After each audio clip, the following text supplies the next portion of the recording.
우리 가정을 위해서 기도해 주시기를 바랍니다. 이 전쟁 때문에 남편에 대한 염려와 스트레스가 무지하게 많아요. 무지하게 많으니까 이 가정을 위해서 여러분 기도해 주시기를 바랍니다. 자, 오늘 우리에게 주신 하나님의 말씀은 출애굽기 12장 12절부터 14절 그리고 요한복음 1장 29절이 되겠습니다. 함께 한 목소리로 우리 합독할게요. 시작. 내가 그 밤에 애굽 땅에 두루 다니며 사람이나 짐승을 막론하고 애굽 땅에 있는 모든 처음 난 것을 다 치고 애굽의 모든 신을 내가 심판하리라. 나는 여호와라. 내가 애굽 땅을 칠 때에 그 비가 너희가 사는 집에 있어서 너희를 위하여 표적이 될지라. 내가 비를 볼 때에 너희를 넘어가리니 재앙이 너희에게 내려 멸하지 아니하리라.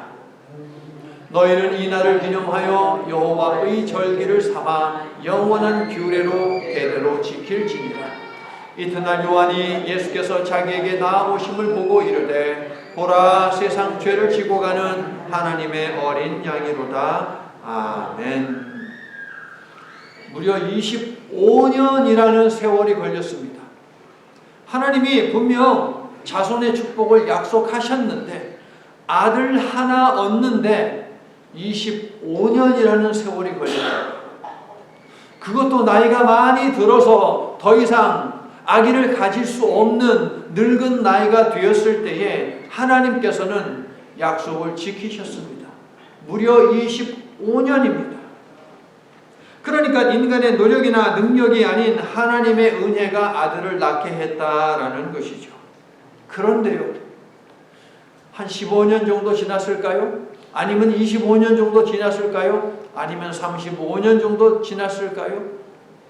그 아들을 바치라 하십니다. 하나님께서 쓰시겠다 하여서 달라 하시면 왜 못 내어드리겠습니까? 하나님 나라를 위해 일꾼 삼겠다 하면 내놓지 못할 사람이 어디에 있겠습니까? 그런데 이 아들을 죽여서 번제단에 올려 태워서 나에게 줘라 라고 하나님이 말씀하시니 이 말씀에 순종하는 것이 불가능하지 않겠습니까, 여러분? 제가 지금 누구 이야기를 하고 있습니까? 아브라함과 이삭 이야기를 하고 있어요. 해당 이야기가 창세기 22장에 있는데요. 2절을 보면 아브라함이 바쳐야 하는 제물은 내 아들, 내 사랑하는 아들, 독자 이삭입니다. 하나님은 또박또박 그 제물에 대해서 말씀을 하시는데 내 아들, 네가 사랑하는 아들, 너의 외아들 이삭, 이렇게 또박또박 짚어주세요. 마치 아브라함의 마음을 칼로 도려내려고 하는 듯한 이런 의도가 있으신 것처럼 또박또박 정확하게 그 아들을 지목하십니다. 창세기 22장 1절을 보면 이 심장을 도려내는 듯한, 심장이 무너지는 듯한 하나님의 이 명령, 이것은 시험이었다 라고 되어 있습니다. 지난주에 예수께서 3가지 시험 받으셨음에 관한 말씀을 나누었어요. 그렇죠?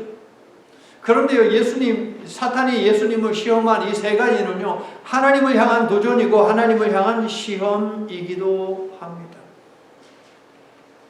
신이시여, 당신에게는 아들이 하나 있는데 그 아들에게 풍요로움도 주고 권력도 주고 인기도 주고 그렇게 해야 하지 않겠습니까? 하나밖에 없는 아들인데, 아니 그 3가지가 다 너무 많다면 적어도 하나만이라도 당신의 아들에게 주어야 하는 것 아니겠습니까?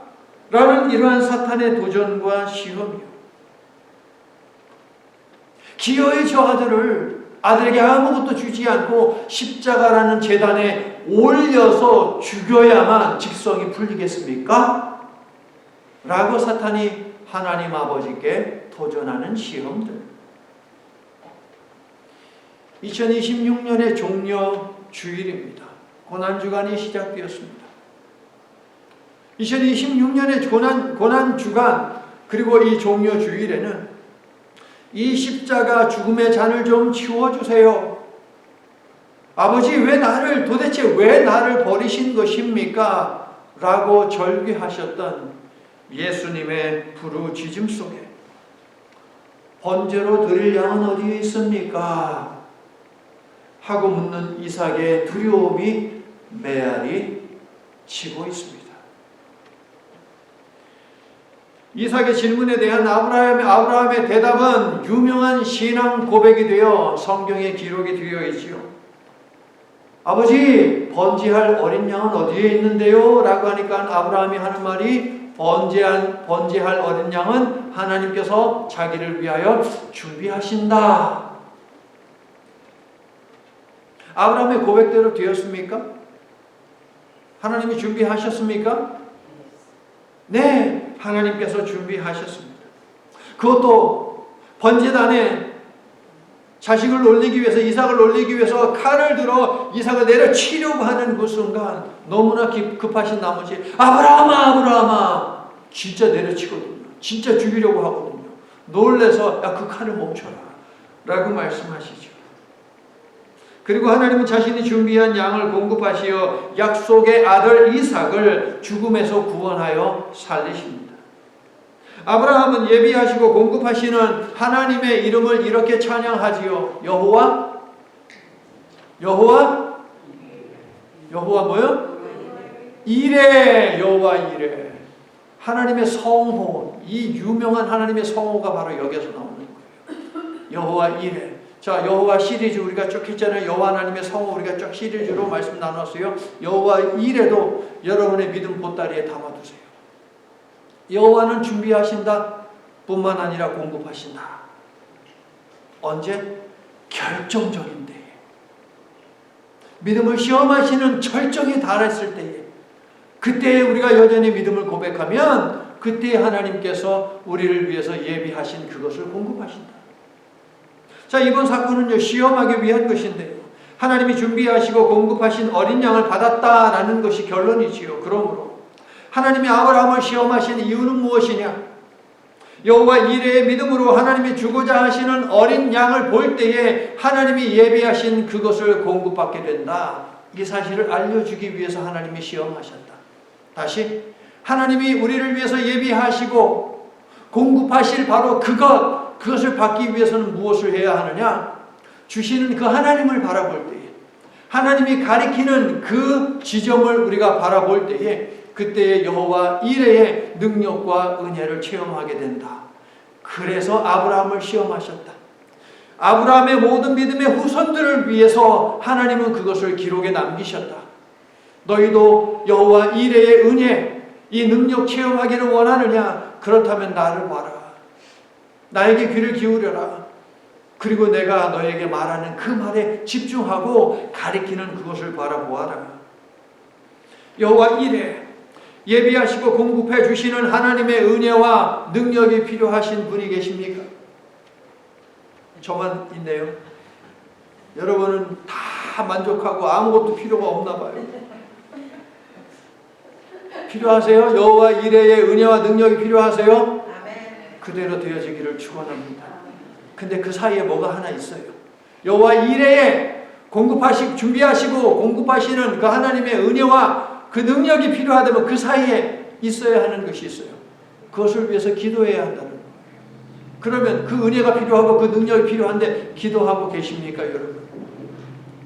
내일부터 특별 예배를 드리니까요, 나오셔서 하나님, 나에게 이러한 것이 필요한데 예배해 주셨지요. 이제 그것을 내가 받기를 원합니다. 주시옵소서라고 함께 더불어 기도하자고요. 여러분, 창세기 22장 모리아산 이 사건 읽어보면 계속 반복되는 히브리어 하나가 있습니다. 라라고 하는 단어예요. 이것은 보다라는 거예요. 살펴보다라고 하는 거예요. 그래서 22장을 읽어보면 바라보다, 준비하다, 살펴보다, 그리고 여호와 이레라고 하는 이 단어에 바로 이 히브리어가 들어와 있어요. 이것은 바라보다, 살펴보다, 주목해서 보다라고 하는 뜻이에요. 우리가 기도하면서 그것을 보기를 원한다라는 것이죠. 여호와 일의 은총이 임하게 하려면 주님을 바라보아야 한다라는 이 사실을 여러분 꼭 기억하시기를 바랍니다. 자, 구약에요. 여러분, 양이라고 하는, 음매하는 그 양이라고 하는 이 단어가 구약에 많이 있을까요? 별로 없을까요? 딱 느낄 때 많이 있을 것 같지요? 예, 많아요. 양에 해당하는 단어도요, 다양해요. 많이 있어요. 근데 대표적으로 사용되는, 자주 사용하는, 가장 많이 사용되는 단어도 있어요. 그런데요, 아브라함과 이삭이 나눈 대화 속에서 어린 양, 아버지 어린 양, 번제에 사용할 어린 양은 어디 있어요? 번제할 어린 양은 하나님이 자신을 위해서 준비하신다라고 할 때 그 어린 양은 자주 사용하는 양에 해당하는 단어, 아일이라는 단어가 아니고 아주 독특하고 새로운 단어가 여기서 사용이 되고 있거든요, 여러분. 그런데 이 단어는요, 제사용 제물로 주로 사용이 되는 세라고 하는 단어예요. 제사용 제물로 자주 사용이 돼요. 여러분에게 중요한 것을 제가 여러분에게 알려드리는 거예요. 이 어린 양은요, 6월절 배경이 되어 있는 출애굽기 있잖아요. 여기에 사용되고 있는 단어예요. 12장에 다시 등장해요. 창세기에서 반짝하고 아브라함 사건 때 등장하더니 그 다음에 뭐 몇 개 나오긴 해요. 그러더니 침묵하더니 출애굽기가 시작되고 1장부터 11장 가고 12장이 시작되면서 다시 이 단어가 핫세라고 하는 이 단어, 그 양이라는 단어가 등장을 해요. 언제 등장하느냐? 애굽을 빠져나오기 전에 문설주에 발라야 하는 그 피, 바로 어린 양, 그 어린 양의 이 단어가 다시 등장해요. 그리고 나서 또 침묵해요. 그리고 나서 이제 제사에 사용할 때 레위기 뭐 있잖아요. 출애굽기, 레위기, 민수기, 신명기 있잖아요. 여기 또 이 단어가 또 대거 등장을 해요. 그러더니 또 침묵해요. 가끔씩 나오지만 침묵해요. 그러다가 이사야 53장, 저 유명한 고난받는 종의 노래라고 하는 것 있지 않습니까? 거기에 또 이사야는 딱 한 번 나와요. 이때 이 단어가 짠 하고 등장을 합니다. 도수장으로 끌려가면서도 입을 열지 않고 침묵하는 양, 그 양이 바로 핫세, 그 양이에요. The Lamb이에요. 예레미야도요, 에스겔도요, 이 단어를요 아주 rarely, 아주 희귀하게 사용을 하고 있거든요. 그런데 이 양은 어떤 양이냐? 하나님의 심판과 구원의 도구요, 인간을 구원하기 위해 희생당하는 대속의 제물을 의미할 때 사용되더라고요. 하나님께서 세상을 심판하세요. 죄인을 심판하세요. 그런데 갑자기 이 양이 짠 등장을 해요. 그리고 이 양을 하나님 앞에 드려라. 그래야만 하나님이 용서해 주신대요. 구원해 주신대요. 그때 등장하는 단어가 바로 이 양이에요. 그런데 이 양은요, 궁극적으로 누구를 가리키고 있어요? 예수 그리스도. 모리아 산에서 아브라함과 이삭이 나누었던, 그리고 짠하고 등장했던 바로 그 어린 양. 그러다가 출애굽기에 하나님께서 자신의 백성들, 자신의 백성이라 하면 하나님의 말씀에 순종하는, 믿고 따르는 사람들이에요. 이집트 사람들도 그 말을 듣고 순종했다면 그 집도 장자가 죽지 않아요. 짐승까지도요. 그런데 이스라엘 백성이라 하더라도 하나님의 말씀을 들었음에도 불구하고 순종하지 않고 그 피를 바르지 않았다면 그 집에 있는 장자들은 다 죽어나가는 거예요. 바로 그때의 등장이에요. 그리고 이사야도 여기에 대해서 언급하죠. 자, 여기에 해당하는 이 모든 어린 양은 누구를 지칭하느냐? 바로 예수 그리스도를 지칭한다. 그렇습니다, 성도 여러분. 번제로 드릴 어린 양은 어디 있나요? 하는 물음과 번제할 어린 양은 하나님이 친히 자기를 위하여 예비하신다, 준비하신다 라고 하는 아브라함의 대답은요, 모리아 산에서만 울리는 소리가 아니라 구약 전체에 울려 퍼지고 있는 메아리이고요. 신약은요, 신약 성경은요, 예수 그리스도가 바로 그 양이다라고 아주 선명하고 뚜렷하고 큰 소리로 선포를 하고 있어요. 그 소리가 들리십니까, 여러분? 예수가 바로 그 양이다. 여러분 들리세요? 안 들려요? 세례 요한의 목소리로 제가 들려드릴게요. 세상 죄를 지고 가는 하나님의 어린 양이로다. 아직도 안 들려요? 베드로의 목소리도 들려드릴게요. 우리가 대속함을 받은 것은 오직 흠없고 점없는 어린 양 같은 그리스도의 보배로운 피로 된 것이다. 이제 많이 들려요. 근데 아직도 안 들리는 분들이 계세요? 이번에는 사도 바울의 목소리로 제가 들려드릴게요. 우리의 유월장이신 그리스도께서 희생되셨다. 야, 신약이 울려 퍼지잖아요. 사도 요한의 목소리도 있어요. 요한계시록을 통해서, 그것도 요한계시록 5장 전체를 통하여서 사도 요한은요, 이번에는요 자기 목소리가 아니야, 천사의 목소리로 우리들에게 들려주지요. 죽임당하신 어린 양이라고 말이에요. 죽임당하신 어린 양, 능력과 부와 지혜, 힘과 존귀와 영광 찬송 받으시기에 합당하신 어린 양. 죽임당하신 어린 양, 그분이 누구예요? 예수 그리스도. 그렇습니다. 하나님은 이미 어린 양이 우리의 생명을 구속할 대속 제물이 되심을 아브라함 때부터 보이셨다는 거예요, 여러분. 우리를 구원하고자 하시는 하나님의 계획은 선명해요, 뚜렷해요. 우리에게 분명하게 알려졌어요. 반복해서. 구약의 메아리치고요, 신약에서 선명하게 그 이름이 주어지잖아요. 예수 그리스도. 내일부터 고난주간인데요, 구약 속 절기들과 예수 그리스도라는 주제로 말씀을 나누고 함께 기도할 것입니다. 자, 안식일을 빼면 유대인들에게 몇 개의 절기가 있습니까? 몇 개의 절기가 있어요? 7개요. 오늘 6월절 하나 했어요. 이제 5일 동안 새벽에 5개 하고 금요일 저녁에 7번째. 저녁에 또 우리가 나눌 거예요. 그리고 주일날 부활절에 이제 7번째 또 절기를 우리가 만나게 될 거예요. 하나님이 자신의 백성들에게 주신 첫 번째 절기는요, 출애굽기 12장 오늘 본문에 나오는 6월절인데요. 모든 절기가 그렇듯이 오늘 주보 여러분 뒤에 보면 제가 그 절기에 간단하게 좀 적어 놓은 게 있어요. 뭐 6월절도 그렇고 다른 모든 절기들도 하나님이 자신의 백성들을 위해 행하신 사건을 기념하는 절기예요. 그리고 예수 그리스도를 예표하는 것이 절기들이에요. 그래서 6월절을 통해서는 예수님의 어떤 모습이 보이고, 무교절을 통해서는 예수님의 어떤 모습이 보이고, 이어서 이제 쭉쭉쭉 우리가 살펴나가게 될 것이에요.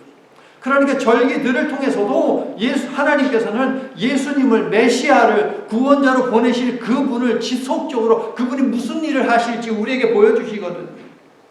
모리아선 사건도, 6월절 사건도, 출애굽 6월절 사건도 하나님의 어린 양 예수님의 구속 사역을 보여주고 있어요, 여러분. 무려 430년을 노예로 살던 사람들이 있었습니다. 억울하고 힘들고 화도 많이 나고 그런 세월을 견디다가 더 이상 참지 못해서 폭발을 해버렸습니다. 그렇다고 무력으로 나서서 어떻게 한 것이 아니고 하나님 앞에 부르짖었어요.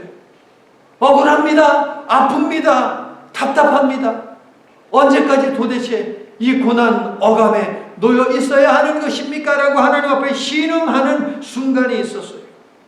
그 한탄과 절규, 그 신음과 고통의 몸부림을 하나님이 보셨고 하나님이 들으셨으며 아브라함과 세우셨던 언약인 자손과 땅에 대한 약속, 더 넓게 이야기하면 여호와 이레가 되어주겠다라고 약속하신 그 약속을 하나님이 기억하셨어요.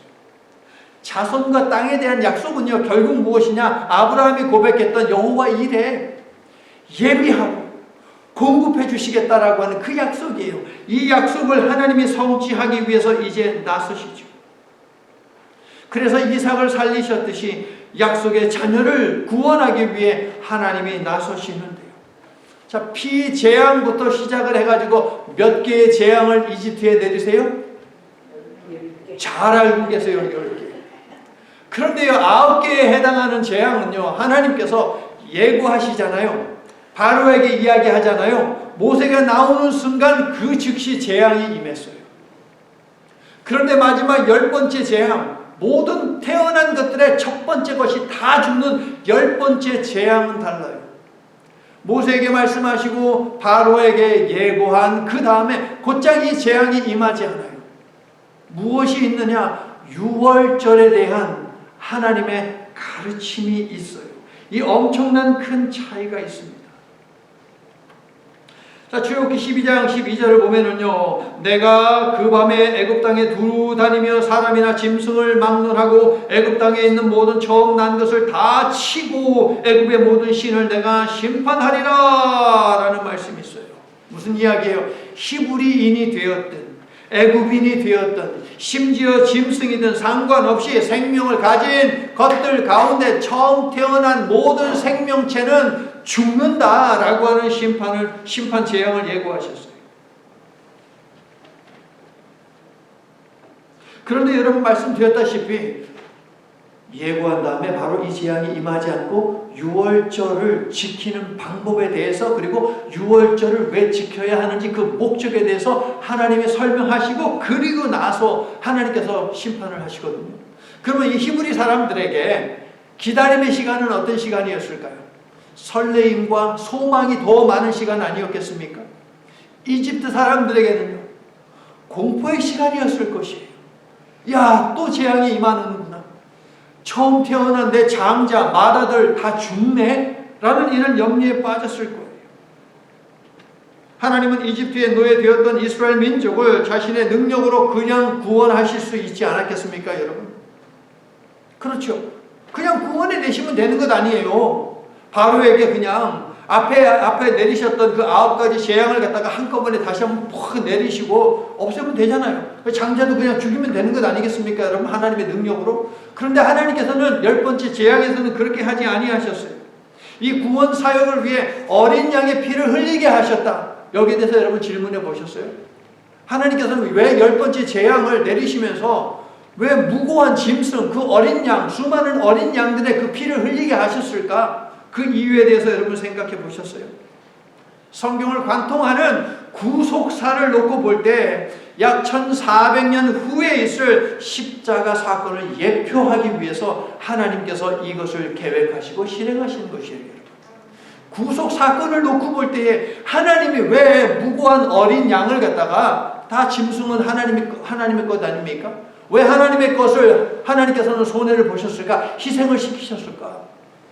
출애굽 사건 이후에 약 1400년이 지난 다음에 하나님께서 행하실 그 십자가 구원의 사건을 갖다가 미리 보여주시기 위해서 이 일을 행하셨다는 거예요.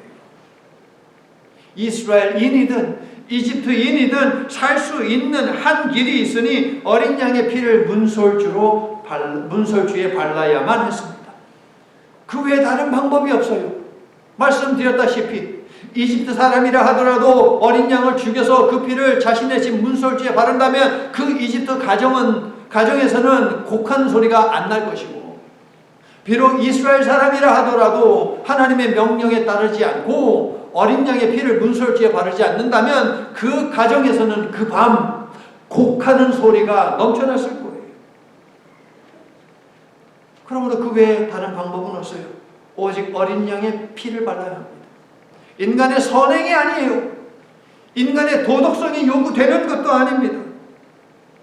오직 어린 양의 피를 발라야만 이 재앙을 면할 수 있어요. 그러므로 기다림의 시간 속에서 해야 하는 일이 있으니 그것은 억압의 땅에서 핍박받고 고통당하는 자들을 빼내신 신은 여호와 하나님이심을 기억하고 그 여호와께서 명령하신 대로 어린 양을 죽여 그 피를 문설주에 발라야만 하는 것입니다. 자, 13절을 보세요. 출애굽기 12장 13절. 내가 애굽 땅을 칠 때에 유월절 어린 양의 피를 보면 너희를 유월 무슨 뜻이에요? 넘어가리니 유월하리니 재앙이 너희에게 내려 멸하지 아니하리라. 이 양은 이삭이 찾던 바로 그 양, 핫세라고 하는 단어, 바로 그 양이에요. 아브라함이 믿음으로 바라던 그 양, 핫세, 그 양이에요. 그리고 이 양은요, 하나님의 어린 양으로 오신 예수 그리스도이십니다. 아멘이세요. 출애굽기 12장 27절을 보시면요, 유월절을 지켜야 하는 목적이 있어요. 출애굽기 12장 27절. 이는 여호와의 유월절 제사라. 여호와께서 애굽 사람에게 재앙을 내리실 때에 애굽에 있는 이스라엘 자손의 집을 넘으사 우리의 집을 뭐 하셨다? 구원하셨다. 이 사실을 기억하는 거예요. 여호와가 구원하셨다. 이 사실을 기억하게 하기 위해서 유월절 절기를 명령하셨다. 유월절은 하나님께서 어린 양의 핏값을 지불하고 자신의 백성을 압제하던 땅 이집트에서 빼내어 자유케 하신 구원 사건을 기억하고 기념하라고 주신 절기입니다. 그렇습니다. 여호와가 구원자 되심을 기억하는 것이 출애굽과 유월절 그리고 다른 모든 절기들의 핵심이에요. 성도 여러분, 여러분은 여호와께서 여러분의 구원자가 되심을 믿으십니까?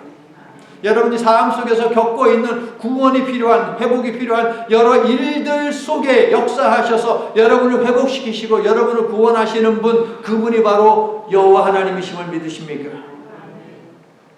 그가 진림은 우리의 허물을 인함이요 그가 상함은 우리의 죄악을 인함이라. 누가 이 노래를 불렀을까요? 물론 제가 지금 불렀지만 아주 오래전에 이사야 선지자가 이 노래를 불렀어요. 그 노래를 이렇게 제목을 붙입니다. 고난받는 종의 노래라고 말해요. 이사야 53장에 있어요. 이사야는요, 우리에게 어둠이 걷히고 빛이 비추는 삶을 허락하기 위해 죽음의 권세를 치우고 생명을 수놓기 위해 하나님의 아들께서 어린 양이 되어 오셔야 한다라고 노래를 했는데요. 이삭과 아브라함이 말했던 그 양, 장자의 죽음을 막을 유일한 방법, 유월절 그 양이에요, 여러분.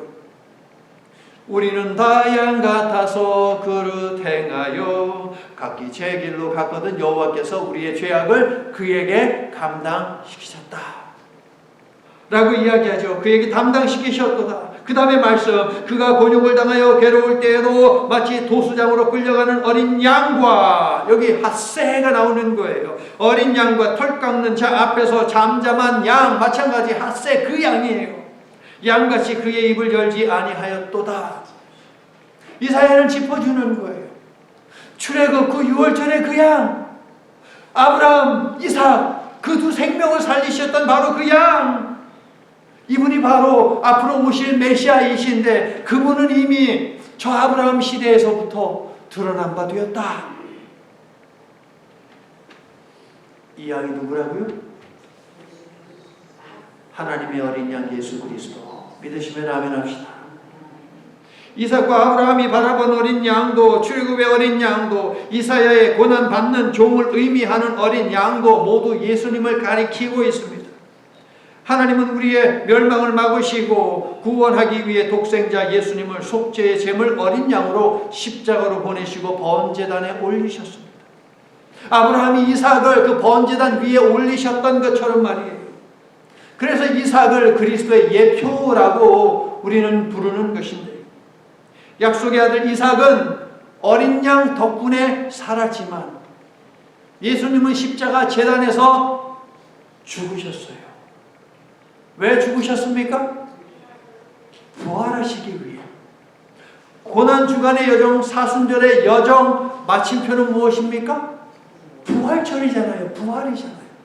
그럼 우리가 지금까지 살아온 이 땅에서의 삶의 최종 목적은 무엇이에요? 부활이에요. 이 부활을 위해서는 무엇을 해야 돼요? 부활의 첫 열매가 되신 예수 그리스도를 바라보아야 한다라는 것이에요. 성도 여러분, 저와 여러분도 이삭처럼 죽을 수밖에 없는 운명이었지만 하나님이 보내신 어린 양, 그분이 죽으심 덕분에 구원과 영생, 부활에 도달하게 될 수 있었던 것을 여러분 알고 믿고 계십니까? 이 은혜에 감사하여 우리가 해야 하는 일이 있으니 아브라함이 했던 것처럼 하나님이 가리키시는 그 양을 바라보아야 한다. 즉 예수 그리스도를 바라보아야만 한다라는 것이에요. 현실이라는 어려움, 막막함, 불가능, 그것이 아닌 그 너머에서 어린 양을 예비하시고 그 어린 양을 바라보고 계시는 하나님을 살펴보고 또 그 어린 양을 주목해서 봄으로 말미암아 여호와 이레 그리고 출애굽의 은혜와 능력이 임하는 삶을 사는 저와 여러분이 되기를 예수님의 이름으로 축원합니다. 이제 말씀을 마칩니다. 메시아가 오실 길을 준비하며 죄 사함을 얻게 하는 세례를 베풀던 세례 요한이 예수님이 지나가는 모습을 보는 순간 이사야가 예언한 어린 양은 다름 아닌 바로 저분 예수님임을 깨닫고 안도감과 감사, 죄송스러움과 슬픔 등의 복잡한 감정을 담아서 이렇게 말했지요. 보라, 세상 죄를 지고 가는 하나님의 어린 양이로다. 2000년 전 오늘 아무 흠도 점도 없는 어린 양이, 아무 죄도 허물도 없는 예수님이 십자가 고난과 죽음을 위해 예루살렘에 입성하셨습니다. 사람들은 로마로부터의 해방, 자유가 실현될 것이다 라고 하는 그 기대감을 가지고 호산나, 제발 구원하소서 라고 외쳤지만, 예수님은 그러한 사람들의 기대가 아닌 하나님의 기대에 부응하기 위하여 죄로부터의 자유를 실현하려고 십자가의 길을 뚜벅뚜벅 걸어가십니다. 유월, 그것은 pass over, 넘어가다라고 하는 뜻인데, 유월절은 출애굽 당시에만 있었던 넘어감의 사건이 아니라 예수 그리스도의 십자가를 통해 죄와 죄의 삭신 사망을 넘어가게 하시는 하나님의 구원 사역을 미리 보여주신 사인입니다. 성도 여러분, 우리의 삶에도 이런저런 넘어감이 필요합니다. 그렇지요? 시험에서 승리로, 시련에서 회복으로, 상처에서 치유로, 죽음에서 생명으로, 심판에서 구원으로 넘어가는 6월의 은혜가 저와 여러분에게도 필요합니다. 아멘이시죠? 6월절 어린 양 대신 예수님을 그러므로 믿고 바라봄으로 우리를 아프게 하는 세상의 모든 문제들도 우리를 넘어가는 은혜를 깊이 체험하게 하시는 2026년에 고난주간 한 주간이 될 수 있기를 예수 그리스도의 이름으로 간절히 축원합니다. 아멘. 사랑의 하나님, 그리스도께서 인간의 몸을 입고 이 땅에 오시어 사람들과 함께 더불어 먹고 마시고 웃고 울면서 사람은 어떻게 살아야 하는가 하는 것을 몸소 보여주셨습니다. 그리고 피 흘림이 없이는 용서함이 없고 구원이 없기에 하나님이 계획하신 구원을 이루기 위해 물과 피를 흘리셨음도 만천하에 보이셨습니다. 최후의 만찬 자리에서는 자신을 6월절 어린 양으로 내어주심으로 자기 사람들로 하여금 구원의 축제를 미리 맛보게 하셨습니다. 이 모든 것을 기억하며 감사드립니다. 그리고 예수님의 보혈을 덧입어 의롭다 하심을 얻는 이 은혜의 신분에 걸맞게 이번 한 주간 예수께서 걸으신 십자가 고난의 길을 따라가고자 합니다. 각각의 절기들 속에서 빛나는 예수님의 구원 사역을 확인하며 우리의 믿음이 더욱 견고해지고 하나님 나라를 더욱 소망하게 해 주시옵소서. 예수님 이름으로 기도드립니다. 아멘.